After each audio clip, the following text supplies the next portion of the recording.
There's just a Jack for every occasion. There truly is, and thank God that we have a Jack here on Grid Gals. You know, I just want to say, for the record, main Jack, never side Jack. So true. So true, bestie.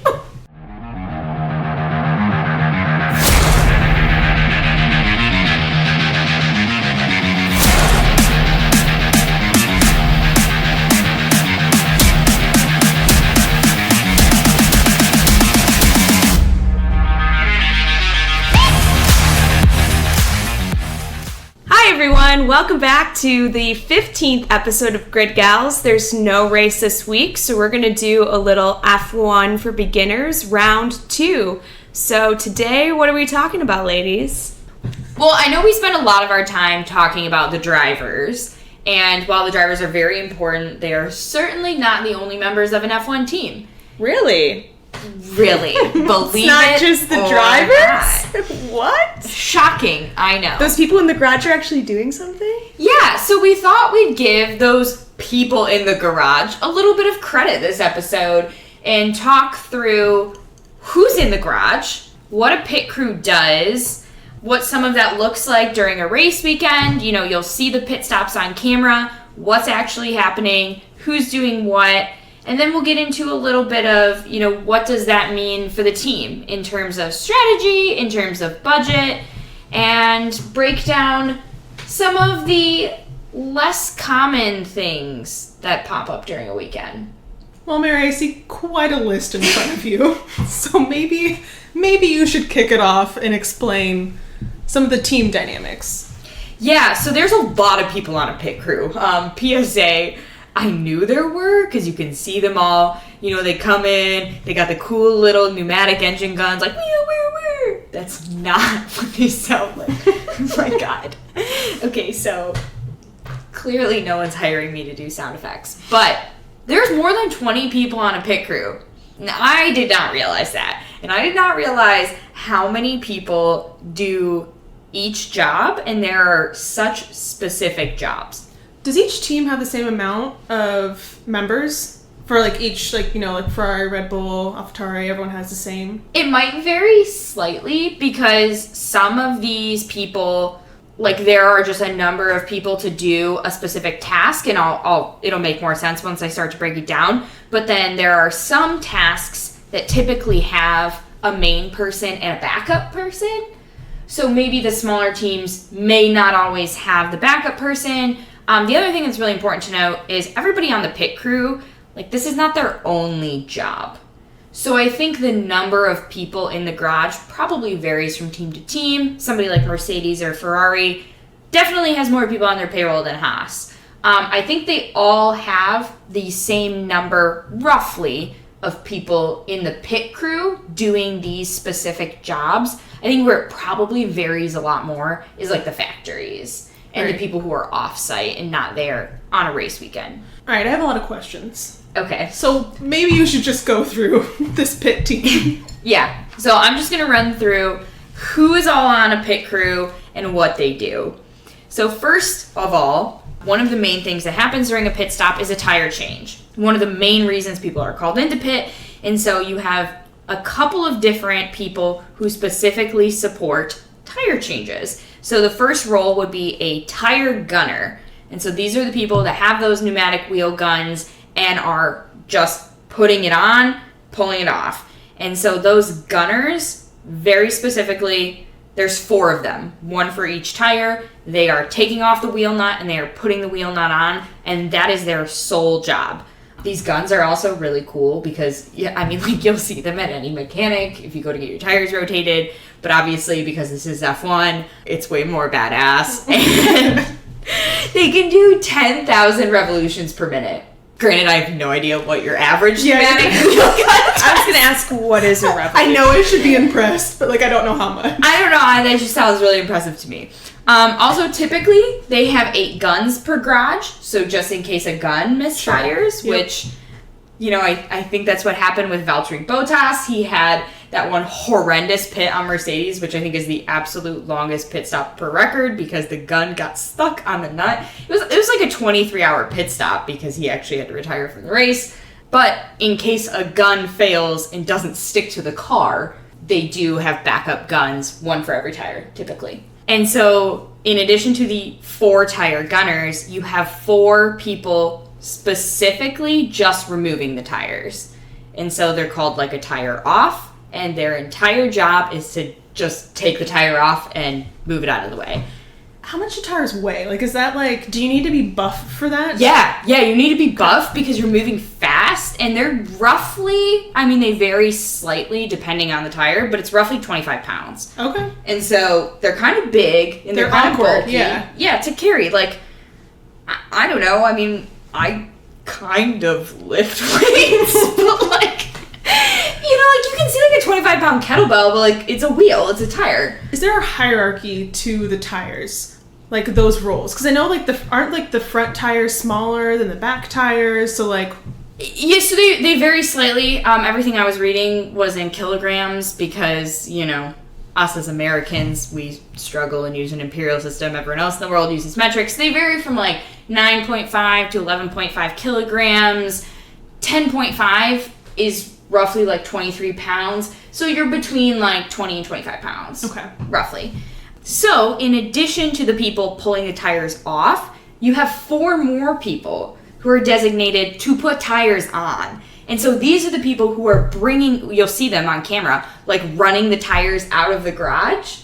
So there are 4 people specifically not only putting the tires on, but bringing them to the box. Okay. And there have been pit stops messed up because maybe they brought the wrong tire or they didn't bring the tire. You know, like you've seen it if you've watched enough races. But it's super crucial to get the right tires to the right spot at the right time. It does make sense that they have errors, though, if this isn't their only job. Yeah, they're all either mechanics or engineers doing these jobs. Because, like, if this were your one job is to grab the right tire and bring it out, then I'd be like, okay. They're doing other stuff. But if you were hired to do some type of other engineering, and then just bringing a tire out is, like, one portion of your job, then I get, like, maybe that isn't why you're fully hired to carry tires. No, it definitely makes a lot more sense. Is there one pit crew per team or one pit crew per driver? One pit crew per team. So the same pit crew will service both drivers, which is why when a team attempts a double stack, sometimes you see things get messed up. Because again, you know, this is already slightly over 20 people. We've only gotten through 12. But you don't have like 40-some people in the garage, like all running around. I think that'd be a little too chaotic. The next two, and Jack, you're gonna love the example I have for this one, is the front jack. And so these are the people, again, you'll see them, they're putting the jack under the front, lifting the car up for the tire change. You have typically 2 people for this role, one of them being the main person, and one of them being a backup. And that does become important because there have been examples where someone comes into the pit lane a little hot and knocks down their front jack. For example, in 2020, Lance Stroll came into the pit stop real hot and knocked over his front jack man, and the spare guy had to jump in and actually jack the car up. Critical moment. Have to get Lance back on the course there. He needs every point he can get. And also, I'm just imagining there's got to be one that's named Jack, and it's like front jack. Yeah. You're the spare jack, actually. Everyone needs a spare jack at the front, you know? Well, it will also make you happy that in addition to the front jack, we have the rear jack. So, you know, you have to lift the car up from the back, and there are 2 of those as well, a main and a spare, just in case. So, in addition to front jacks and rear jacks, we have side jacks. They don't always use the side jack. It's mostly used if there's front wing damage, they can't get the front jack in, then they'll use the side jack. But these people also are steadiers. So as you lift the car, it throws it off, it destabilizes everything. So their main job in a typical stop is actually just to keep the car really steady. And so you have 2 of those people being little side jacks. There's just a jack for every occasion. There truly is, and thank God that we have a jack here on Grid Gals. You know, I just want to say, for the record, main jack, never side jack. So true. So true, bestie. Well, I'm not sure what we would be, but there are 2 more roles, and actually, I have an idea of which one you would be, but we'll get to that. This is gonna be insulting. So, now that we're done with our jacks, we do have a couple of other positions left. One of them being the front wing flap adjuster. The front wing is one of the biggest things that can be changed with no adverse penalties or reactions. Can be changed throughout the race, and so a lot of times they'll make adjustments to correct either over or under steering, replace them if needed. So 2 people can do that role. And then last, but certainly not least, we have our lollipop man. I'm sorry. Honest to God, that is what it's called. There is one person, this lollipop man, is actually very important because they signal for releases, and they are responsible for finding the gap in the pit lane traffic to safely release a car back out. There's a couple teams that I think this man should be fired in. Maybe, but I was gonna say, I think you'd make a great lollipop man. Why? I feel like you're good at signaling things. Finding gaps in traffic. I've seen you drive. You will find a gap where there almost damn near isn't one, so. Alright, I'll take this role. What is your role? I want to be a tire gunner. I think that'd be really fun. For which tire? Front right. Okay. I love how you even picked a side of the car. Oh, it's important. I feel like Yeah. the backs seem kind of boring. Yeah. Well, also when they come into the pit lane, I'm picturing the garage is on the right side, so I'd have to, I don't want to be on the side opposite of the garage and have to walk around. I'm gonna get fucking hit by a car. You've That makes seen sense. these. Yeah, I'm a dumbass. That's true. Big idiot. Do we know why they called it? Why they call it the lollipop man? Because it's like the traffic lollipop of It's like a go little- or jump. You know when you see them hold it? It kind of looks like a lollipop when they're like, okay, go. You know? Yeah. So they call them the lollipop That makes man. sense. I didn't think of it that way. Practice is important. Before the season starts, they will all practice on a box at the factory, and then they practice in the pit lane too. So in addition to the actual free practice sessions where we see drivers literally driving and they do pit during those sessions, the team, they all practice because it's a physically demanding job. The equipment's heavy. They're moving really quickly, and it gets down to the point where, milliseconds matter. A long pit stop is anything that's considered more than 2.5, 3 seconds. And so in order for this to truly be muscle memory, they start practicing at the factory, and then they run drills throughout the season. I feel like they don't actually get a ton of practice in on the real car, though. Because I know even when we were in Austin, there was, a session where they had to change tires and you could, go and watch them. But that seemed like it was it. Well, that also, the Austin race is towards the end of the season. Yeah. So maybe at that point, it's a little different. Well, So what used else to do you it, but- get? With moving all the time? And They'll do it in the garage. They'll do it. I don't know if all of those practice sessions are available to the public, but apparently they practice quite a bit. Especially, I think more so at the beginning of a season, because as the cars change Right. before the season and at the beginning of the season, I think because by that point, it's muscle memory. Sure. Hopefully. I mean, there's definitely room for error, but Is there a team that's known for having the best pit crew? Is there a team? Red Bull tends to have pretty good pit stops. Historically speaking, as a team, their pit crews, for the last several years anyway, there have been some notable pit issues in the last couple of years. For example, I think it was the 2019 season, Haas in Australia, the opening race, neither of their cars was able to finish that race because they had issues screwing the wheel nuts back on the tires after a tire change, and both cars had to be retired because the pit stops, even though they were finished and the cars were sent back out on track, were conducted incorrectly and the wheels were too loose, and it caused issues with the car. Or we've even just seen in a less dramatic fashion, if your pit stop is too long, you lose track position. Pit stops can be a really crucial part of a race strategy, and so it's really important that it's done well and it's done quickly and no one's thinking, they're just doing. So other than just changing tires, what other roles do these people play? So there are a number of things that can or cannot be altered during a race weekend, And so, as we said in our, beginner 101 guide a couple episodes ago, there's something called Parc Fermé conditions. Once Q1 starts, all cars are placed under Parc Fermé conditions, which means that there is a whole host of things that can or cannot be changed with a car. A lot of small things can be changed, whether it's, you're swapping out a spark plug, you're refueling the car. Those sorts of things can be changed without penalties. However, there are a number of major changes that once a race weekend has started cannot be changed. And so in order for the FIA to know that all cars are compliant, the FIA will check it at least 6 cars after practice. Will be pulled into the actual Parc Fermé area where the FIA will inspect them. But Parc Fermé conditions are just once Q1 starts, no major modifications can be made to a car during a race weekend. So is this after practice, before qualifying? As soon as Q1 starts. That's you're in Parc Fermé conditions for the rest of the weekend. Okay. You can't make any major changes. Granted, sometimes if there's a crash or an incident, you are allowed to repair the crash. And they have noted, that's kind of a gray area. Mm-hmm. Sometimes teams will try to take advantage of an incident and change other things with a car.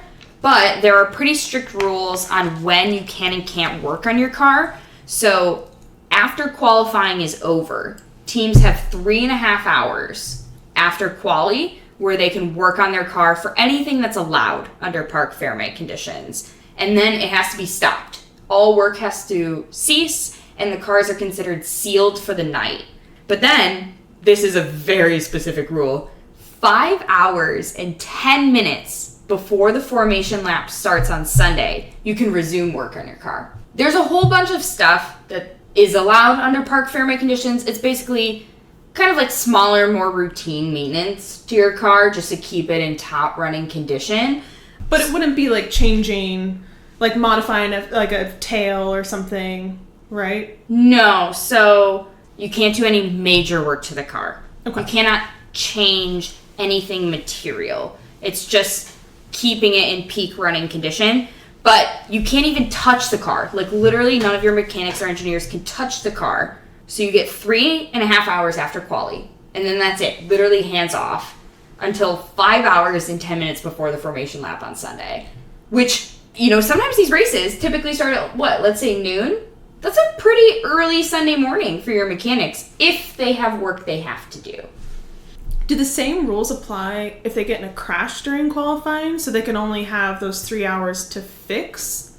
And then the 5 hours and 10 minutes in the morning to fix the car? Or I've heard of mechanics working all night. Is that just kind of a saying? Technically, the rules are the rules. However, there are obviously extenuating circumstances. Things happen. You can always appeal to the FIA and ask for more time. I think especially if there was an incident, it's obviously going to be noted by the FIA. So there are instances in which people are given more time to work on the car, especially repairing.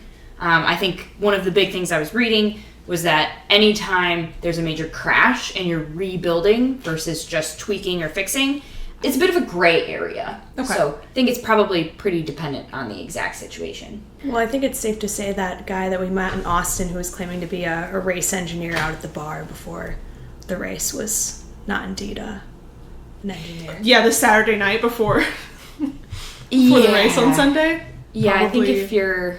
Probably not. Considering you probably have to be at the track at 5 a.m. at least. That was probably a couple of beers talking. So there's 3 major components that if they need to be changed out during a race weekend, once the car has been put under Parc Fermé conditions, create penalties for the team. The first one being the gearbox. So the FIA does have a rule that a gearbox must be used for at least 6 races before changing it. And if changed before then, teams will suffer a grid penalty. So that makes sense then, because in Monaco, when Checo hit the wall and then Sainz hit Checo, they had to replace both of those gearboxes in both the Ferrari and the Red Bull. But that would have been the 7th race, right? So they wouldn't have to take a penalty for that? Depending on what happened in those earlier 6 races, the 7th race is kind of... the first time you could really see that. unless someone had a major issue in the first 6 races and they weren't able to complete a full 6 races with a gearbox and had to change it before then, they would have suffered a penalty. That also seems like a difficult fix just because the gearbox is one of the most expensive components of a car. Yeah, and again, as we mentioned earlier, if there's truly an incident and there's a crash, it's very much a gray area. Right. So these are all rules that, they're not exactly black and white. The power unit, which comprises of the engine and a couple other components as well, is another one of those that has some specific penalties tied to it when they need to be changed. So the way the power unit works, it's a little different than the gearbox, where the gearbox has a set number of races before you can change it. Okay. Power units, you just have an allotted number of component parts for the whole season. You can change them whenever you want, but if you go over that allotted amount, you'll start to get hit with grid penalties. And so, the engine is obviously a major component of the power unit, but you have, let's say, roughly seven components of a power unit. Engine's a big part of that. You also have things like turbochargers, energy storage, etc., etc. And of all of those, you have a specific number for each of those components. Once you go beyond your allotted amount, your first request to have additional components will result in a penalty of 10 grid places. So that could be like just a turbocharger, not necessarily the engine, right? Once you've gone over your allotment. Yeah. It could be a turbocharger, it could be control electronics. Okay. Whatever, for each of the subcomponents of a power unit, you have a specific number. And so you go over, your first request over, you're getting 10 grid places. Second request is 5 grid places, and if you have greater than 15 total, because again, about 7 components, you get anywhere from 2 to 8 per component.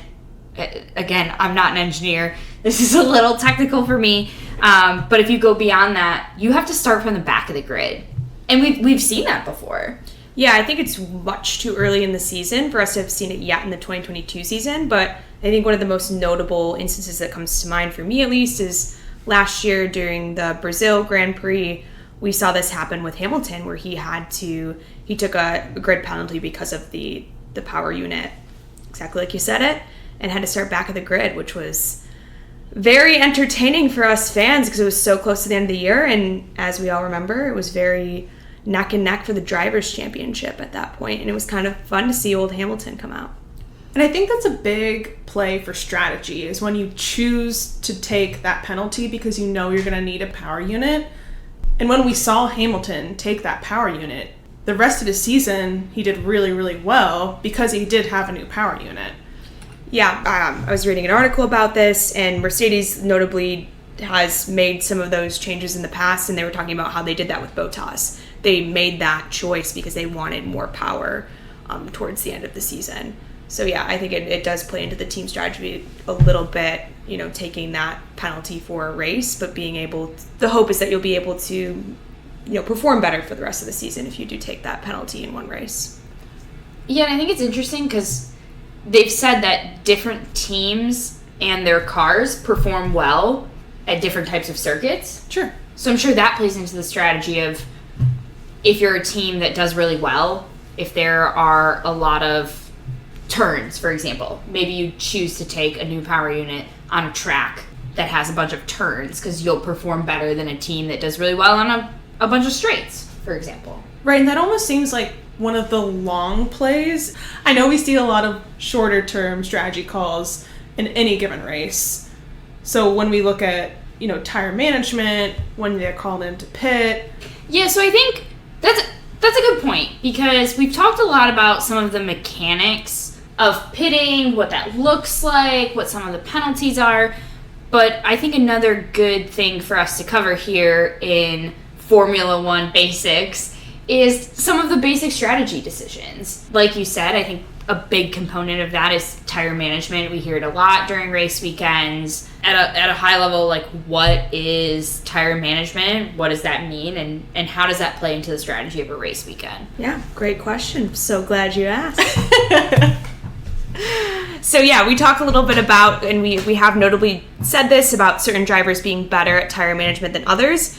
And what do we mean by tire management? That just really means that it's a balancing act between making sure that you have a fast pace with the car, but not losing too much grip on your tires too soon. And the reason why you want to make your tires last is because if you pit less often, that's an advantage. Even if you do have a very speedy, well-practiced pit team in your corner, it still takes time to slow down, exit the track.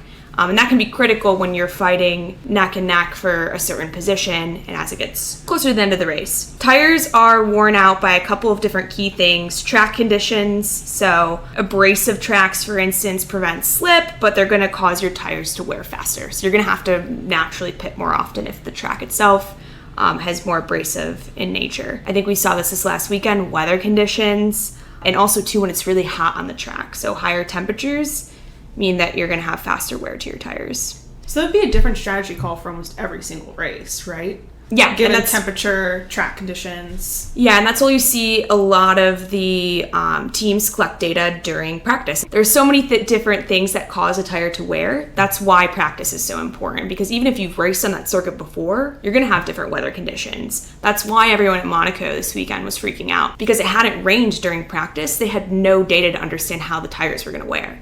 And even though they've raced there before, Pirelli, which is the main tire supplier for Formula One, all cars have to race with Pirelli tires. Pirelli changed the tires for this year, so they've been having to collect new data at each track. So even if they could look back on prior year's data at Monaco, it's not really going to give them the information they need to make a critical call. That's kind of wild. I mean, yeah, you're racing all over the world in all these different climates at different points in the year.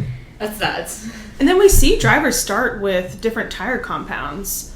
So is that just a strategy call given like any team? Like I know Ferrari sometimes even splits some of their drivers starting on like the softs versus the mediums. Yeah, I don't know right off the bat. There's all these like rules, and it would be lengthy to list them out on. Like you have to at least use, I believe, like 2 different types of tires throughout a race, and so there are like all these like weird one-off rules about how you can switch tires, when you can switch tires. You're only allowed in a certain amount of tires.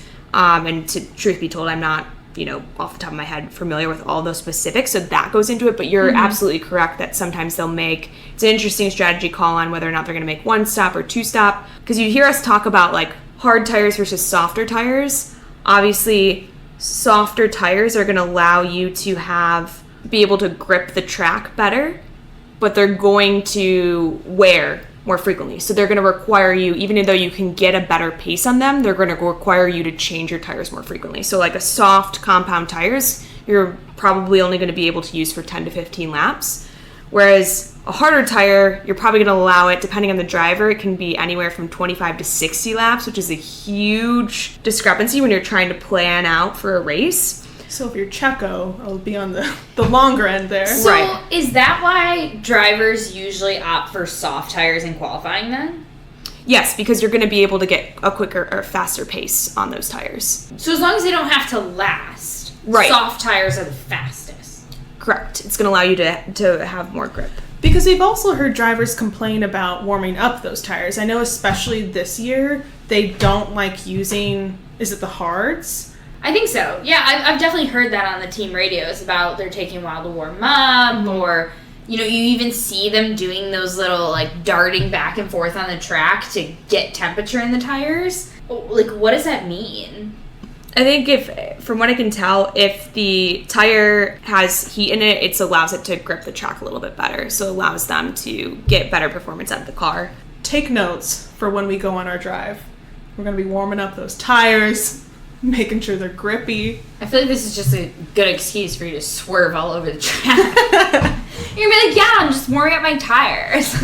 So another reason, so data is a very key thing, and we talked about some of the things like track condition, weather conditions, those obviously affect tire wear. Drivers also affect their driving style, and so if a driver has good management, that means that they're applying more controlled throttle coming out of turns. So that allows them to use their tires longer. It means that they're very precise in their driving. So like we've mentioned, Checo's particularly good at tire management. That means that he's very precise when he's driving. He's controlling the car when he's turning correctly to make sure that his tires last.